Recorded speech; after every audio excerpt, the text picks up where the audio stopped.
Bonsoir à tous, belle bonsoir à tout le monde. Je suis très heureuse de vous retrouver aujourd'hui pour notre rendez-vous hebdomadaire du vendredi. Oui, je suis Queen V et je serai avec vous durant ces prochaines 45 minutes en direct télé, en direct Facebook également.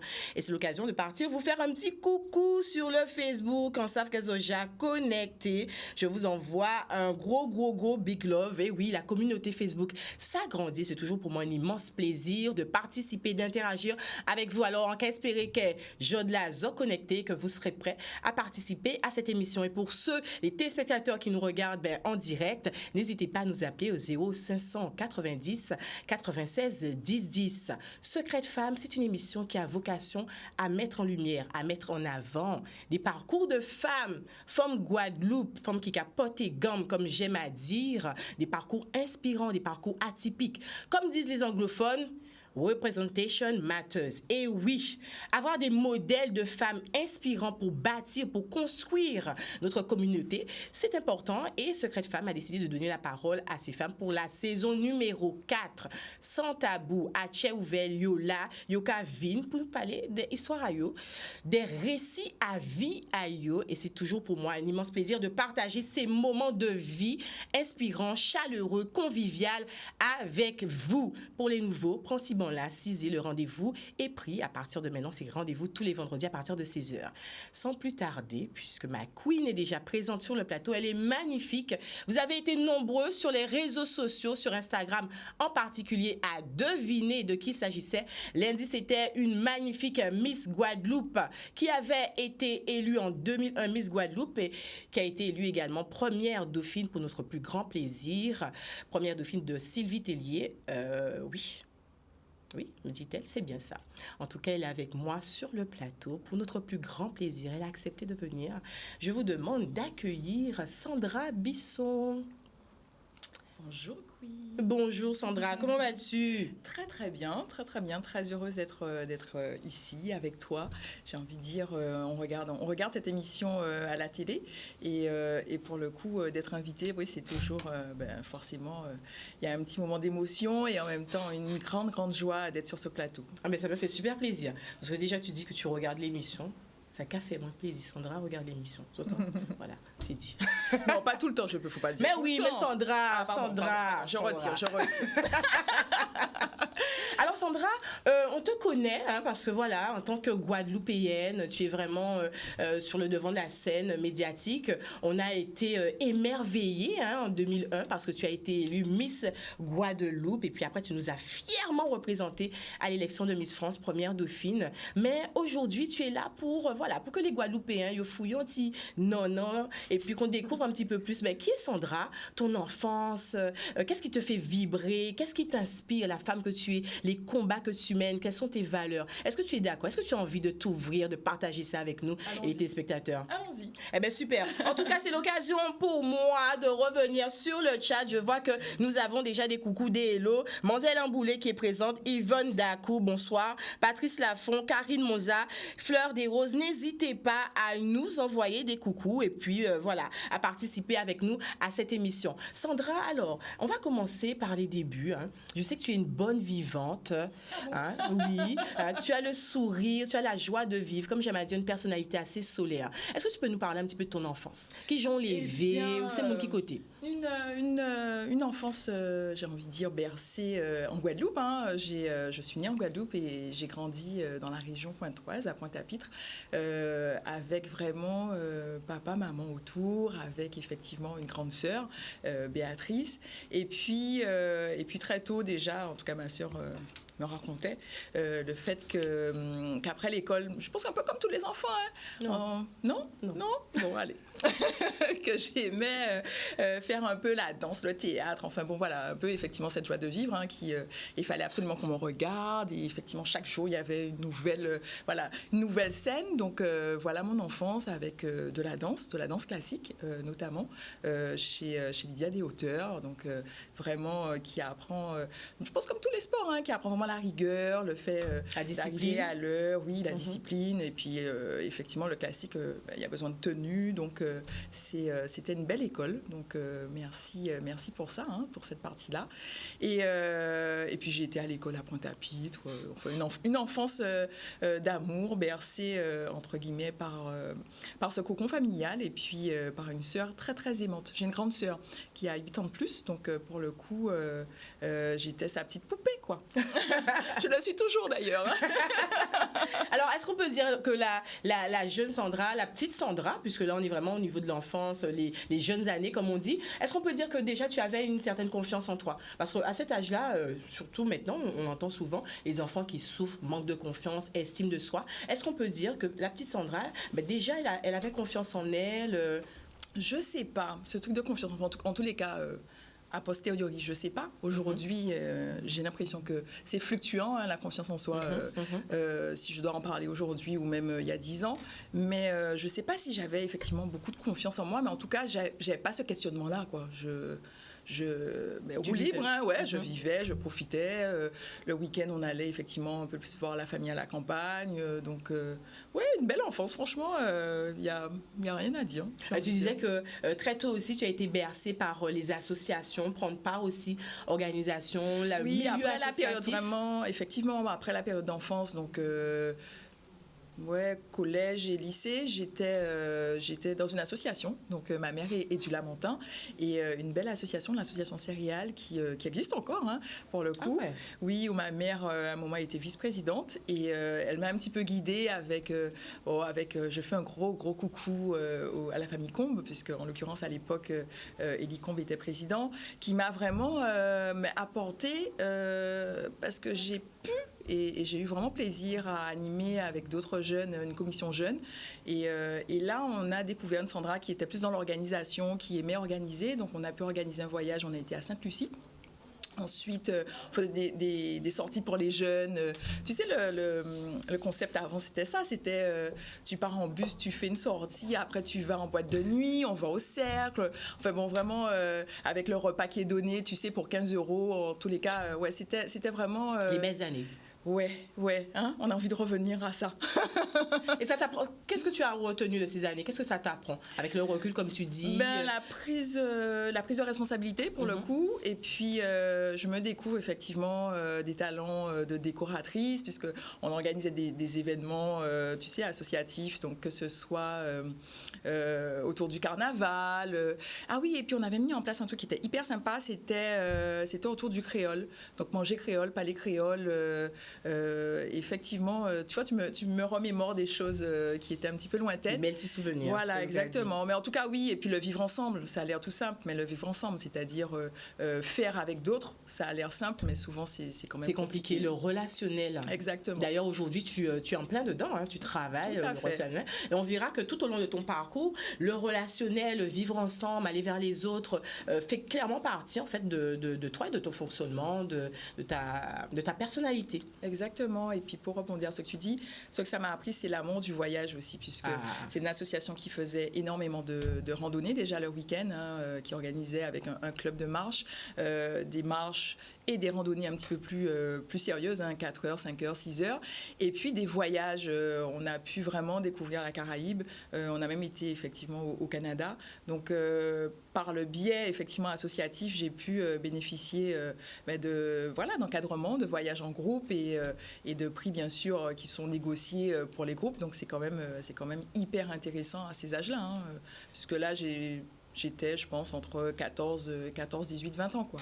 À peu près. Qu'il est à la Caraïbe, qui routine attention à que on aimé, pas de découverte.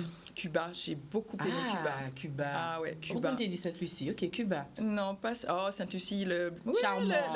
Comment ça s'appelle le vendredi, le Friday night. Ouais, Friday night. Effectivement, ça a balancé. Hein. Non, mais effectivement, Cuba. Pourquoi Cuba? Culturellement. L'architecture aussi. Ah ouais, et puis toucher entre les enfants, l'architecture. Non, franchement, c'est un voyage qui m'a touchée et je me suis dit, je vais retourner. Je suis toujours pas retournée, mais clairement, Cuba. Après, Trinidad, j'ai beaucoup aimé aussi. Non, il y a de belles îles. Hein. On est quand même. Et puis la Dominique. l'île de Cœur. Hein, ma mère, son père est originaire de la Dominique, donc la Dominique aussi, c'est une belle destination. Je n'ai pas forcément fait avec céréales, mais en tout cas, c'est une belle destination aussi. C'est tout à côté, des fois on va chercher loin. Mais c'est ça justement. Alors, est-ce que tu penses qu'on a cette facilité à aller justement vers la Caraïbe? On dit souvent qu'on aimerait voyager, qu'on aimerait aller découvrir l'extérieur, et puis on parle de Canada, États-Unis, la France hexagonale, l'Europe, et pourtant nous sommes bassin caribéen qui est extrêmement riche. Toi, tu as eu cette opportunité, cette chance de t'ouvrir à la Caraïbe. Est-ce que tu penses que ça ne manque pas aux jeunes d'aujourd'hui ce rapprochement, J'ai cette l'impression, après il y a eu à un moment les problématiques d'avion qui reviennent avec cette pandémie, mais en l'occurrence, à un moment, je crois qu'il y a une année, on a voulu aller à la Barbade avec maman, mais il y avait tellement d'attentes et de vols, etc., que finalement on a changé de destination. On a été à Antigua, on est resté dans la Caraïbe, cela dit. Mais c'est vrai que je crois qu'il y a cette envie, en tout cas qui vient chez les jeunes, de pouvoir visiter les îles autour. Et on parle de plus en plus, effectivement, de nos îles sœurs. Et c'est pas pour rien, puisque on sait qu'elles sont différentes, mais qu'elles ont beaucoup à nous apporter. Et notamment le carnaval, je trouve, apporte beaucoup aussi, que ce soit les destinations comme la Barbade, où Rihanna, justement, est une belle ambassadrice et donne envie, pour le coup. Et je crois que c'est ça, le rôle d'ambassadeur, donne envie à notre jeunesse et aux moins jeunes aussi, d'aller découvrir ces îles. Et je pense que c'est très bien. Oui, moi aussi, je pense que c'est très bien. Surtout que tu as parlé de Barbade. J'ai survolé la Barbade, mais c'est une île qui m'attire énormément. Bon, on organise quelque chose. Alors. Oui, mais c'est ça.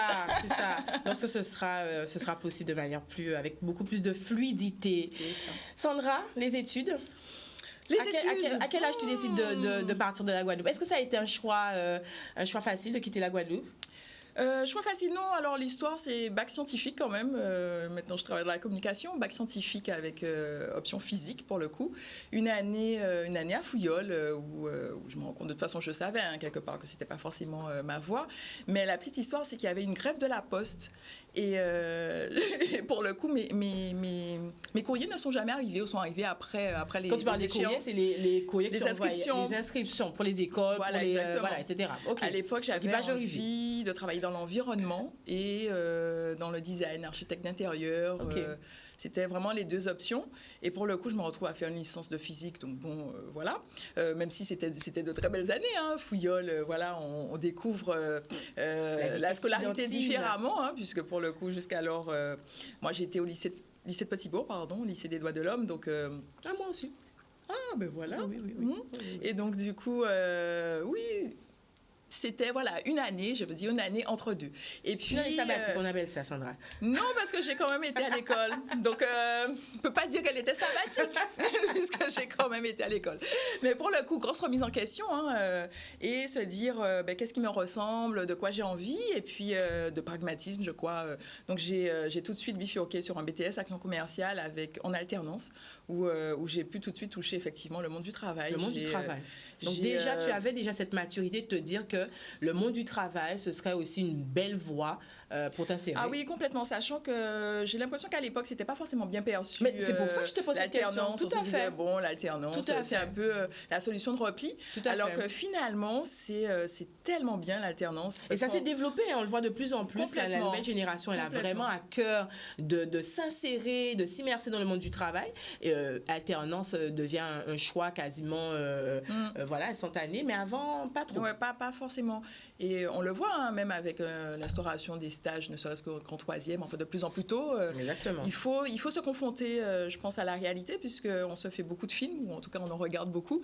Et clairement, oui, j'ai pu travailler chez un cuisiniste, donc j'ai pu dessiner. La deuxième année, j'ai travaillé dans une structure qui développait un supermarché automobile. Donc, j'ai travaillé sur toute la partie merchandising, donc placement. Donc, tout ce que j'apprenais finalement, qui était théorique, devenait concret. Voilà, exactement. Concret, on tapait dans le dur et deux très belles années. Et puis, entre ces 2 années, j'ai un employeur qui m'a licenciée pour cause économique. Et c'est là que je me décide à me présenter à Miss Guadeloupe. Donc, j'ai un peu de temps. Tu as quel âge? 41 ans. Non, mais... Ah, à l'époque Aujourd'hui, j'ai 41 ans. Eh bien, à l'époque, j'ai 21 ans, ça fait 20 ans. Ah ben voilà. Ouais, ça fait 20 ans tout juste, exactement. Donc, à l'époque, tu as 20 ans. 41 ans, Amy, c'est pas mal, non? Non, mais en plus, on le disait en début d'émission, il n'y a pas même été dit qu'on est 41 ans. Donc, à l'époque, tu as 20 ans. Donc, est-ce que, voilà, on entend souvent les Miss, ça peut paraître un peu bateau, mais ah oui, c'est un rêve d'enfant, c'est un rêve de petite fille. Et toi, tu nous dis non, pas du tout. Non, c'était pas un rêve de petite fille. Je crois que déjà, comme voilà, je faisais une taille, voilà, 1m78, un peu le profil Miss, donc C'est quoi le des profil proches. Miss? Alors, profil Miss, je sais pas, je dis ça, c'est un peu élancé, qui présente bien, joli minois. Donc, bon, c'est sûr que dans l'entourage, je sais que j'avais une coiffeuse qui m'incitait, il y avait une proche de ma marraine qui me disait mais présente-toi, Miss Lamentin, présente-toi, pourquoi tu te présentes pas chaque année et tout. Et il y a même une année, j'ai dit mais non, moi je vais au Canada, moi j'ai besoin de voyager. On me dit, je crois l'année d'avant, on me dit mais comment ça tu voyages? Il faut absolument que tu te présentes à Miss Guadeloupe. Donc, on voyait déjà le potentiel de la Miss voilà, en toi. C'est ça, c'est plus effectivement les autres qui m'ont incité.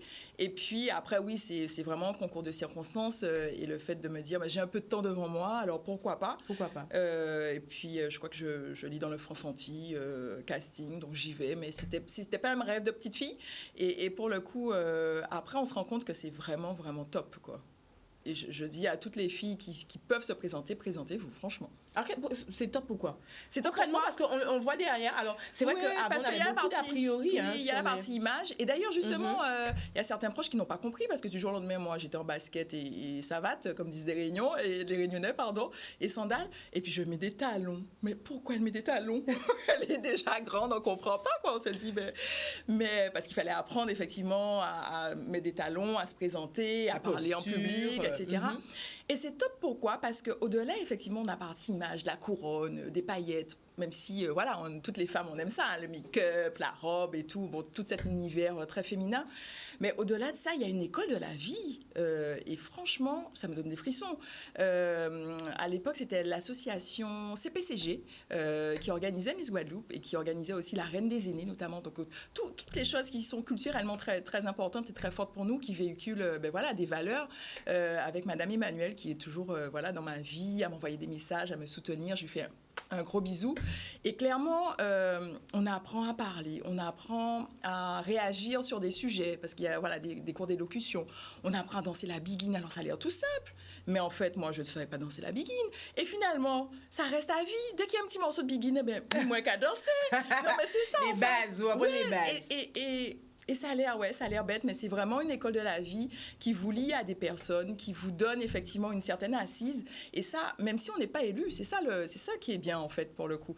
Donc aujourd'hui, on repart avec un bagage. Voilà, exactement. C'est ce qu'on essaie de reproduire en nous aujourd'hui, parce que je pense que c'est ce qui reste au-delà effectivement des paillettes et du côté fun qu'il faut de toutes les manières. Je pense, il faut du plaisir et de la joie, et tout ça. Mais ça construit en fait des jeunes femmes et ça c'est important. Alors, est-ce que tu penses que les concours de beauté ont évolué? Parce qu'on disait que ça fait quand même 20 ans. En 20 ans, est-ce que tu vois, toi qui as été dedans, en dedans, à côté, en organisation, vraiment, tu as gravité, on va dire, autour de cet univers. Est-ce que tu vois une évolution, un changement? Est-ce que on a l'impression quand même que il y a beaucoup plus de pression aussi sur les Miss, qu'on leur demande beaucoup plus qu'avant? Comment on disait ça? Alors, oui, il y a des évolutions, oui, forcément. Et tant mieux. Alors, je pense que la pression, elle vient, mais elle est pour tout le monde. La pression, elle vient effectivement du fait qu'on est plus médiatisé avec les réseaux sociaux, avec toute la partie digitale. Tout à fait. Et ça, c'est pour tout le monde. J'ai envie de dire, on se souvient de Mitterrand. Mitterrand, on n'avait pas de questions sur sa vie privée. Aujourd'hui, les présidents, mais on sait tout ce qui se passe dans leur vie parce que voilà, c'est balancé. Il y a moins entre guillemets de retrait sur toute la partie un petit peu plus personnelle, plus familiale. Donc c'est ça qui donne tout le poids aussi. Je pense que ça donne beaucoup de poids, oui, parce que effectivement, les Miss, c'est un sujet en général où les personnes sont ou passionnées ou fanatiques. On est des fanatiques en Guadeloupe. Oui. Des élections de Miss. Et puis il y a des gens qui sont contre et qui sont méchants. Franchement, qui sont méchants. Carrément. Donc, il y a vraiment cette idée aussi de polémique et de vouloir toujours casser.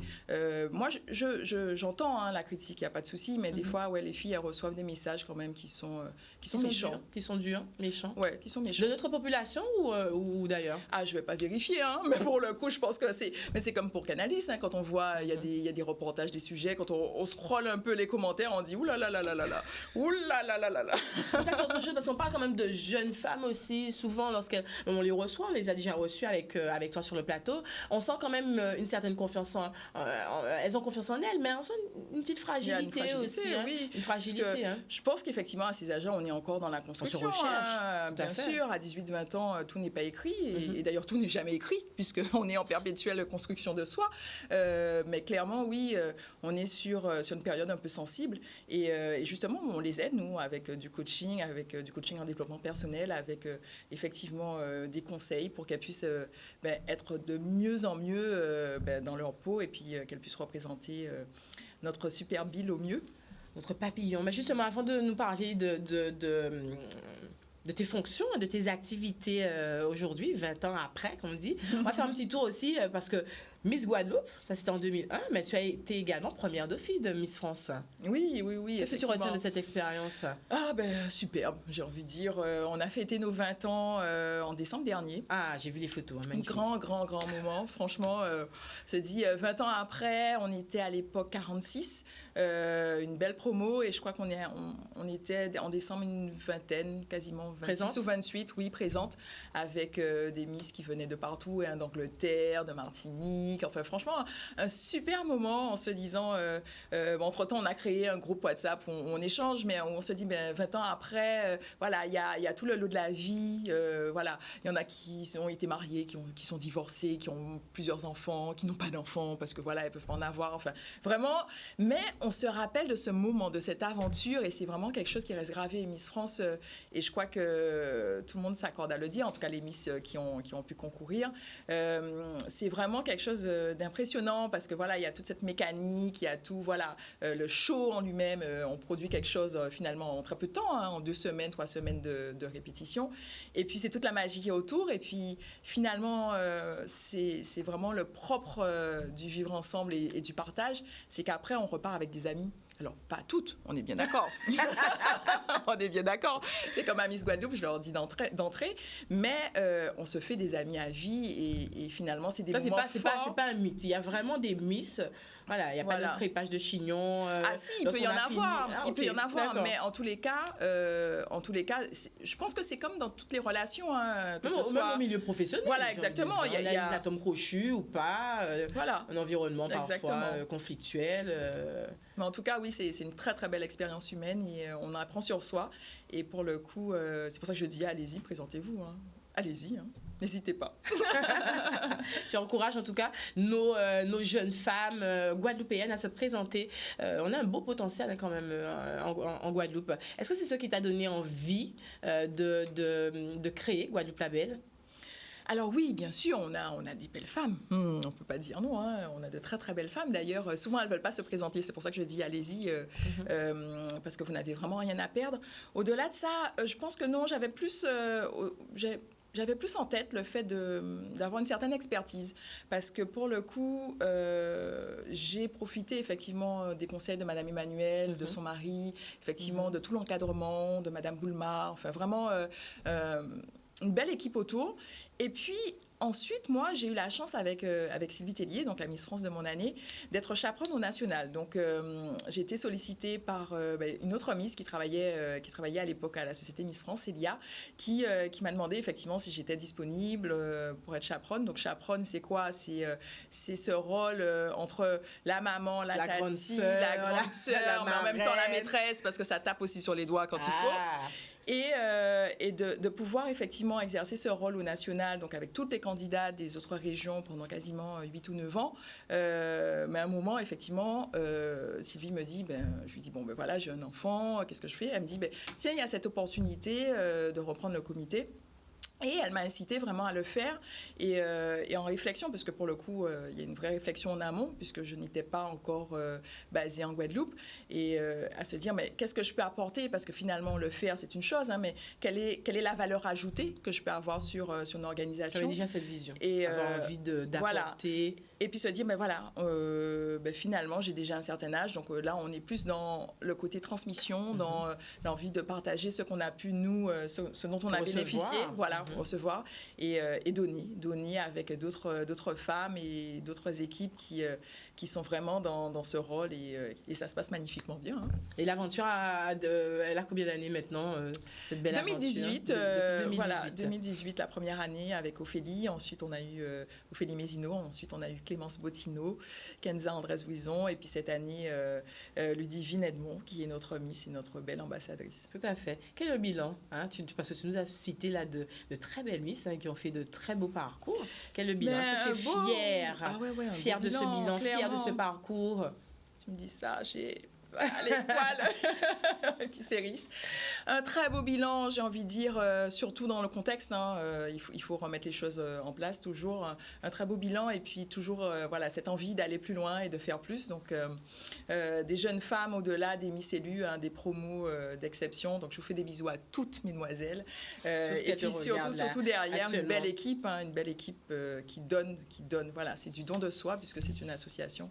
Pour faire en sorte, effectivement, d'avoir une ambassadrice qui puisse défendre des causes, qui puisse nous représenter, et des jeunes femmes, en général, qui puissent être bien dans leur basket et dans leurs talons. Justement, en termes de, tu parlais de transmission, à l'heure actuelle, si tu as un message à véhiculer aux femmes, aux jeunes femmes qui nous regardent, on le disait en début d'émission, beaucoup de femmes actuellement, on parlait des réseaux sociaux aussi, hein, qui incitent à avoir une image un peu lisse de la femme de cette société.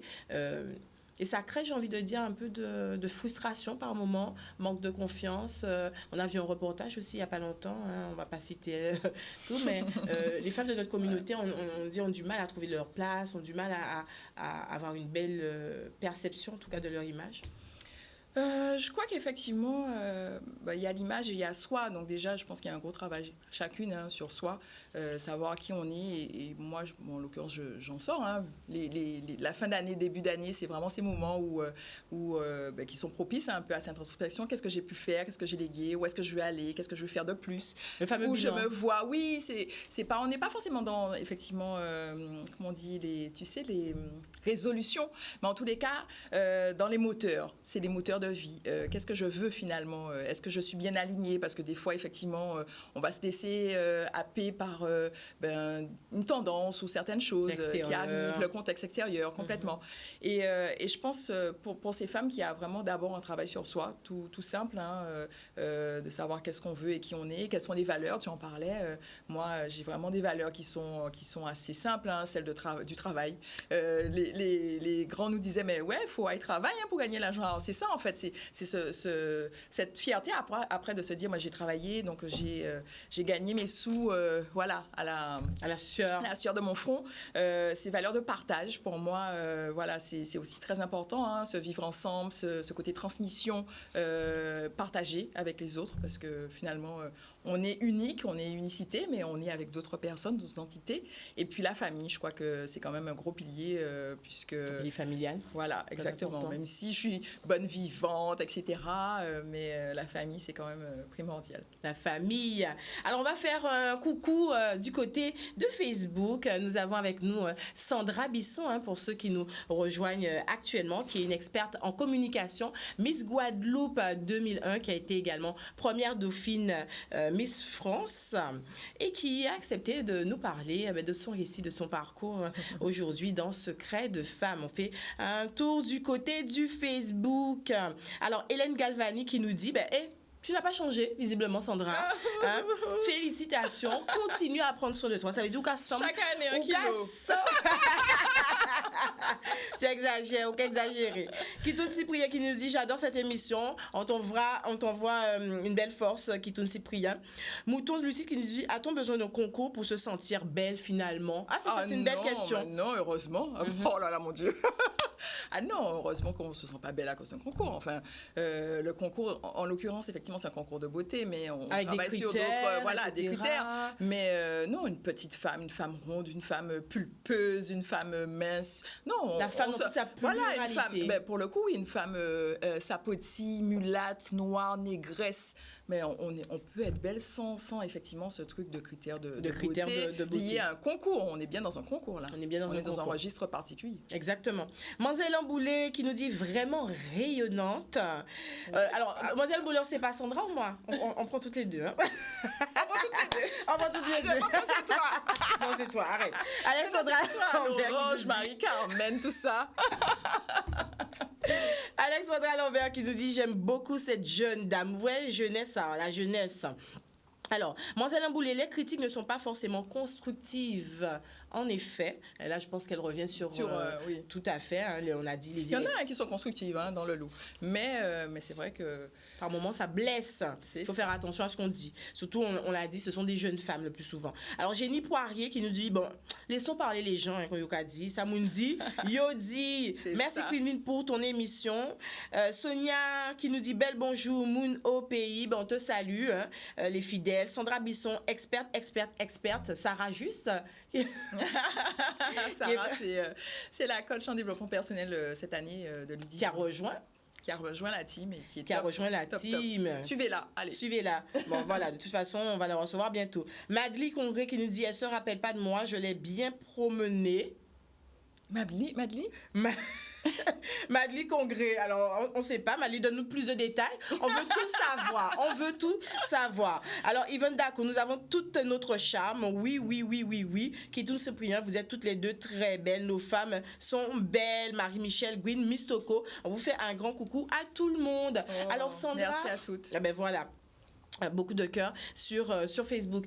Sandra, on parlait de famille justement. Tu nous disais la famille qui est très importante, mais toi aussi tu as construit ta petite famille. Exactement. Avec une jolie fille qui s'appelle qui a un très beau prénom, qui s'appelle Indigo. On dit Indigo nous. Indigo.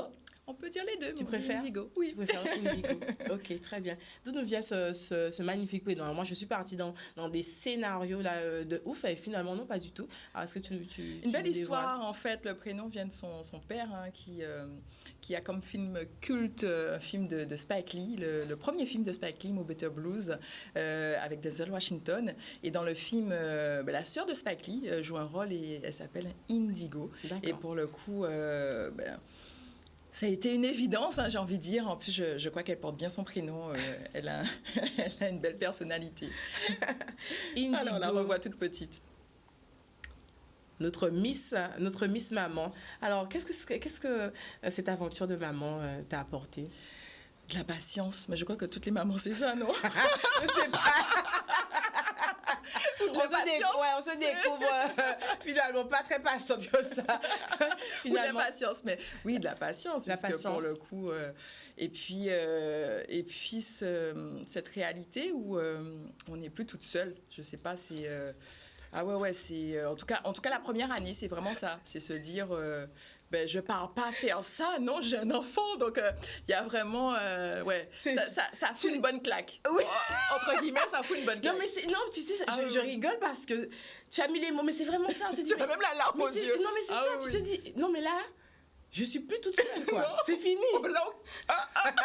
Donc, nous avons des cas qui c'est ça, Ikea, qu'à suivre vous. Et c'est une réalité que tu envoies ton quotidien. Ah oui, mais oui. C'est minute, seconde par seconde, selon les enfants. Après, oui, je pense que ça apprend à grandir, hein, puisque pour le coup, on réapprend, nous, femmes, à s'écouter en tant que maman, puisque pour le coup, avant, il y a nous, notre compagnon, et puis viva la vida, quoi, c'est ça. Et puis l'enfant vous ouvre d'autres champs.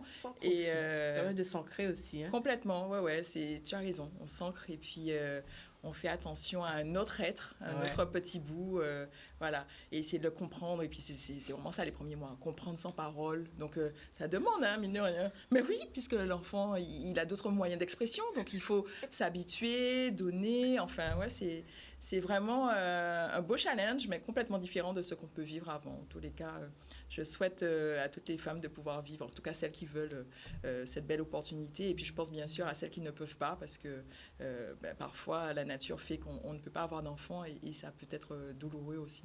Sandra, j'aime beaucoup ce côté chez toi, toujours dans la bienveillance. On essaye. C'est-à-dire que voilà, oui, c'est vrai, toujours dans la bienveillance. Maman, mais derrière aussi, tu n'oublies pas en tout cas toutes ces femmes qui finalement ne peuvent pas l'être, qui en souffrent et souvent on a tendance à ne pas penser à elles ou avoir des propos parfois, des questions ou des propos qui peuvent déranger. Ça, il y a toujours cette bienveillance. Ou ce truc, tu sais, quand quelqu'un grossit, oh là là là là. Il y a des paroles qui sont bien mal placées. Ouais. Surtout venant de femmes, parce que encore d'hommes, tu te dis, ils ne savent pas ces réalités, mais de femme à femme, oui, il faut faire attention à ce qu'on dit, puisque selon justement dans l'état dans lequel on est, puisque c'est fluctuant, hein, c'est un peu voilà comme la vie, des fois ça peut vraiment bouleverser et être blessant. Tout à fait. Je vais rebondir sur ce que tu viens de dire, pardon. Ce n'est pas un mythe. Femme pire raide, elle est femme. Que dirais-tu? Toi qui côtoies les femmes, toi qui travailles pour les femmes, hein, souvent on a cette mission-là de travailler avec les femmes, donc ça nous permet de voir les doubles faces. Alors j'ai vraiment l'impression que c'est partagé. Parce qu'en l'occurrence, c'est toujours cette idée, tu disais, de bienveillance. C'est-à-dire que quelqu'un qui va te voir, qui te connaît, qui va voir effectivement peut-être que tu es un peu dans bon point, quelque chose, va plus prendre le registre de qu'est-ce qui se passe dans ta vie, tu vois, et prendre un autre axe au lieu de te dire frontalement oh bien grossi. Après, on peut le dire hein, si voilà, selon les personnalités, parce qu'il y a des gens effectivement, c'est une copine, elle va savoir que tu es toujours sur le ton de l'humour, en tout cas que tu vas pas être blessé. Mais en tous les cas, je pense que selon les femmes, ça c'est pas tout le temps. Je ne sais même pas quoi dire, parce que pour le coup, je réfléchis en même temps, je vais chercher. Oui, et puis après, les hommes, peut-être qu'ils vont pas exprimer verbalement certaines choses. C'est peut-être ça la différence, à mon avis. Je n'ai pas la réponse tout de suite, mais je vous laisse, mesdames, réagir sur Facebook.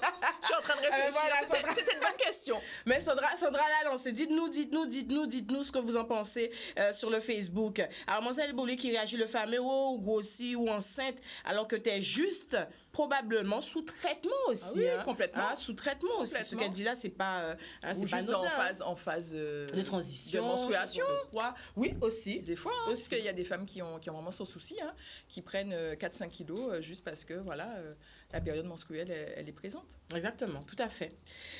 Sandra, experte en communication, on l'a dit, tu as eu envie, il y a de ça quelques années, quelques mois, c'est récent. Non, quelques années. Quelques années déjà, même. Oui. Déjà, de créer ton agence de communication, ton agence d'influence. C'est un nouveau terme là qu'on le voit qui s'est développé déjà depuis quelques années également, l'influence, avec l'avènement des réseaux sociaux, avec ce nouveau métier qui a été au début quelque peu controversé. Hein.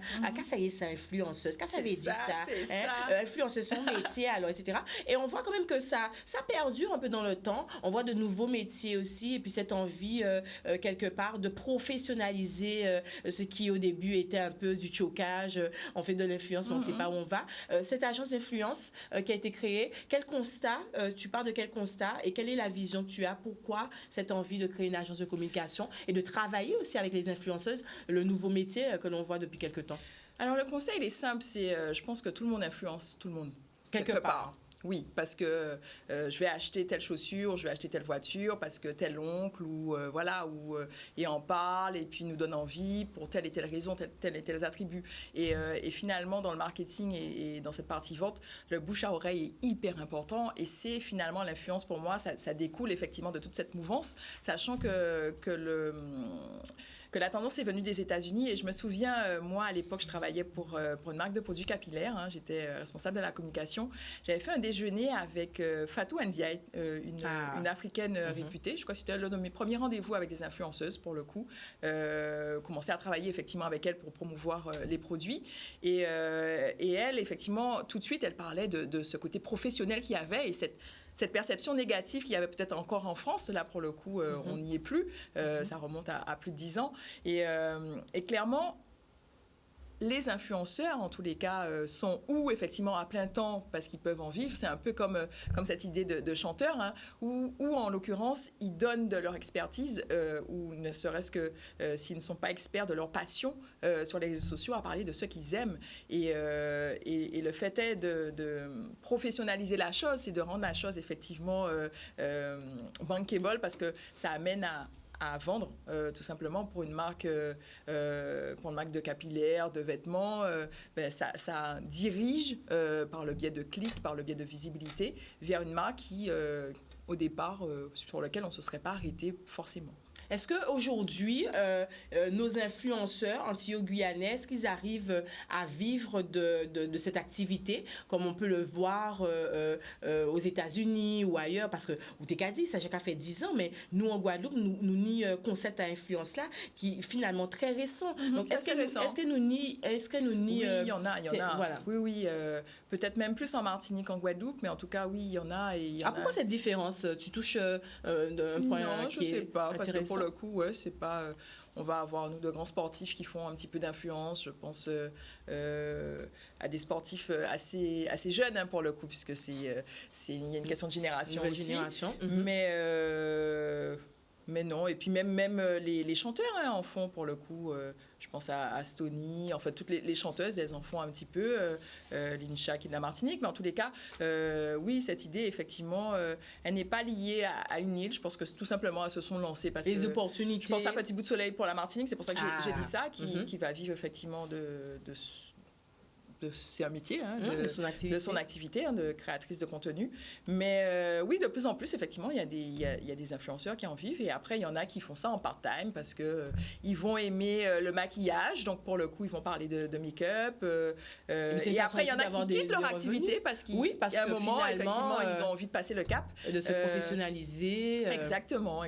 Donc, c'est, comme tu disais, c'est une nouvelle activité. Mais c'est ça, contrairement à Samoun Tekadi, est-ce que selon toi, il y a une opportunité, le marché peut encore s'étendre. Ah oui, bien sûr. C'est pas un phénomène de mode, parce qu'il y avait vraiment ce regard, hein, de se dire, bon, sans bitin qui en mode, avec des réseaux sociaux, et finalement, au fur et à mesure, c'est des métiers qui disparaissent. Alors, je ne sais pas si ça va disparaître. Je pense qu'il y aura un phénomène peut-être de tassement, parce que pour le coup, tout le monde se veut influenceur, hein, et tout le monde n'est pas influenceur, mais tout le monde se veut, entre guillemets, créateur de contenu, parce qu'avec les téléphones, je fais de belles images de moi, et puis finalement, j'identifie une marque. Tout le monde peut faire la même chose. Mais est-ce que j'entraîne derrière moi une communauté? Est-ce que je fédère derrière un message? Et ceux qui fonctionnent bien, finalement, ils ont des vraies touches, un peu des vraies identités. Un peu. Alors, qu'est-ce qui fait la différence? Alors, je vais rebondir sur ce que tu viens de dire. Qu'est-ce qui fait la différence? Aujourd'hui, qu'est-ce qui a fait qu'ils sont bons influenceurs et capables d'influencer? Parce que ce qu'on dit là, c'est des mondes, un monde lambda qui a sorti, et finalement qui a influencé toute une communauté. On parle de personnes qui ont pratiquement 10 000, 20 000, 60 000 abonnés. Donc, c'est des mondes qui ont suivi et qui, finalement, qui a fait confiance à ça, dit. J'ai l'impression que la différence, elle vient du bon moment. Mais c'est pour toute personne. Hein. Le bon moment. Quand est-ce que vous arrivez sur le marché et quelle opportunité vous avez? C'est-à-dire, si vous avez la possibilité de travailler avec telle marque, il y a un peu l'effet boule de neige. Ensuite, il y a cette idée d'authenticité. C'est-à-dire que même si on sait que les influenceurs ne racontent pas tout de leur vie, mais je crois que ceux qui matchent bien, c'est ceux qui sont le plus authentiques. Ils ont réussi peut-être à ne pas être présents à un moment parce que tout simplement, ils ont voulu un petit moment en famille, mais qu'ils le disent, tout simplement, voilà, j'ai pas été présent sur 10 jours. Et cette façon d'être transparent avec sa communauté, je crois que ça plaît, parce que pour le coup, un influenceur, comme tout le monde, peut avoir des hauts et des bas. Et même s'il va réussir à ne pas parler de tout, mais il va quand même être assez transparent et authentique. Et je crois que ça plaît, qu'il soit humoriste, parce que pour le coup, il y a des influenceurs qui font rire, hein, pour le coup, qui ont cette touche, qu'il soit un petit peu plus dans l'informatif et dans le didactionnel. C'est un peu comme un magazine, quelque part, hein, où je vais prendre le magazine plutôt auto, ou le magazine... et c'est ce truc du papier qui, finalement, se reflète sur une personnalité qui parle de sujets qui lui sont chers. Et après, effectivement, celui qui est le plus...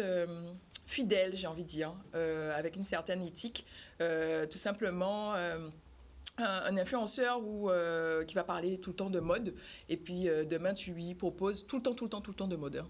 et demain tu lui proposes de parler, je sais pas moi, de boisson ou d'un autre produit qui n'est pas du tout dans son univers, ben, s'il se travestit, mais je pense que sa communauté aussi ne va pas le comprendre. Et surtout s'il l'explique pas. Oui, parce que pour le coup, oui.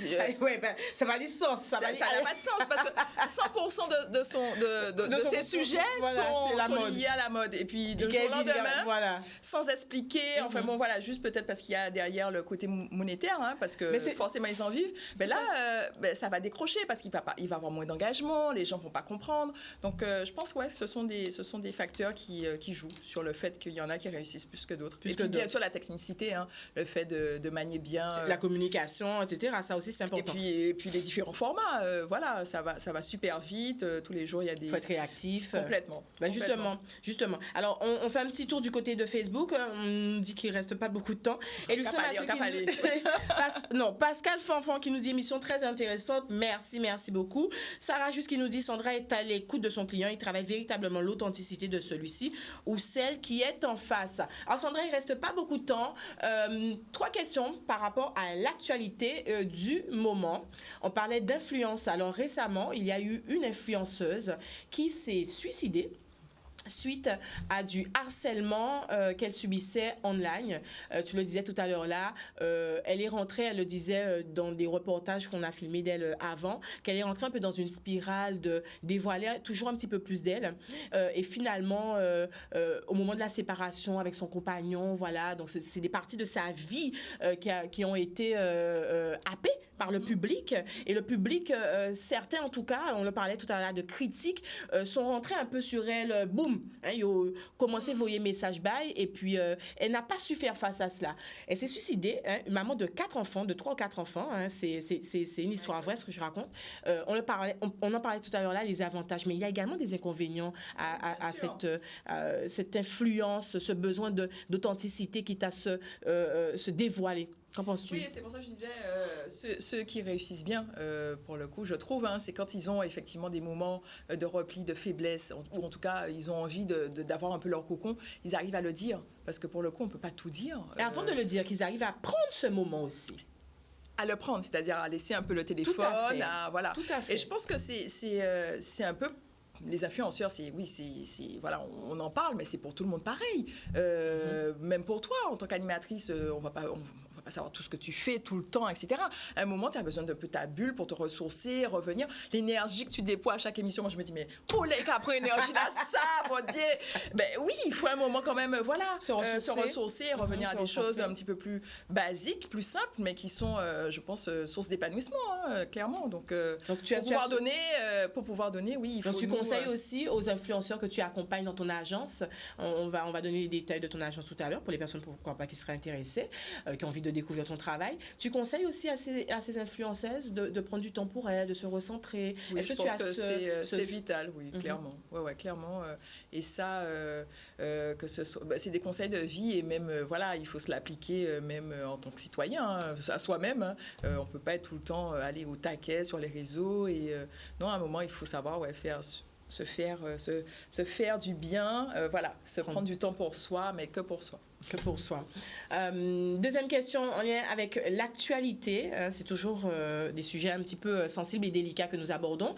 Récemment, il y a à peine 2 jours, donc on a vu un reportage, on le disait en début d'émission, je vais prendre une partie du reportage. Et ça, c'est parce que je veux t'interroger sur la partie maman. D'accord. Avec ta petite fille Indigo. Donc, on montre dans ce reportage des petites filles afrodescendantes, hein, de couleur chocolat, noir, comme tu veux, de notre communauté, et on leur présente poupée blanche, poupée noire, et elles doivent choisir, etc. Donc, moi, en toute sincérité, Sombité, quand même, qui, en tant que maman avec une petite fille, 5 ans, 6 ans, qui est en train de se construire, qui est en train de construire son image, on le disait, Representation Matters, ça m'a un petit peu, voilà. Hein? Alors, je ne sais pas si tu as vu ce reportage, mais quel est comment tu abordes les choses avec ta petite fille, la confiance en soi, l'estime de soi, en tant que petite fille, tu vois ça me fait sourire, pardon. Ouais.